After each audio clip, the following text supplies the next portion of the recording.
Good evening and welcome to the Financial Week. I'm Herman Green. President of the Jamaica Manufacturers and Exporters Association, JMEA, Mitri Siaga, is urging the private sector to do the right thing and invest. Speaking at the launch of Jamaica's international exhibition, Mr. Siaga said economic conditions are favorable. It is now up to us as private sector leaders and as private sector players to do the right thing and invest and build and grow our economy.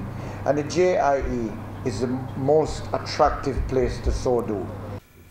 Meanwhile, past President Brian Pengele says the event is also geared towards attracting more foreign direct investments. JIE is about an international exhibition, so that it's not just like we do for Expo, it's not just manufacturers of Jamaica, but it's now open. So if you're here tonight and you have a supplier that is looking to do more business in Jamaica, this is a great opportunity for that supplier to come and say, look, we want to do some business here, let us tell people.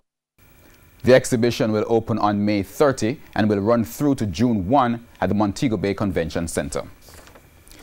Barita Investments advised today that it has successfully raised $4 billion in its non-renounceable rights issue. Non-renounceable rights means that the new shares which are being offered are not transferable and therefore cannot be bought or sold. Barita Investments also has plans to enter the investment banking market, which it hopes will boost its revenues that are pressured by falling interest rates. The offer closed on March 25.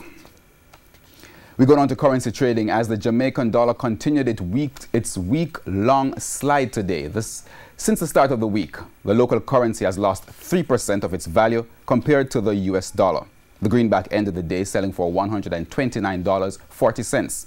However, against the Canadian dollar, the local currency gained 5% within a day. The Canadian dollar ended trading at $94.98, moving from a high of $99 yesterday. The pound closed at $169.09, while the euro is going for $145.63. Oil prices traded lower today. Oil for delivery in May went down by 9 cents to settle at $62.10 a barrel. On the stock market, the JSE index gained 1,580 points today, while the junior market index is down 35 points. Among today's winners were 1834 Investments, Kingston Wharves, Jamaica Broilers, Wisynco, and Scotia Group Jamaica. Now on the losing side were Stanley Motor, Jamaican Teas, Jetcon Corporation, Mayberry Investments, and General Accident Insurance Company. That's the Financial Week. I'm Herman Green. Good evening.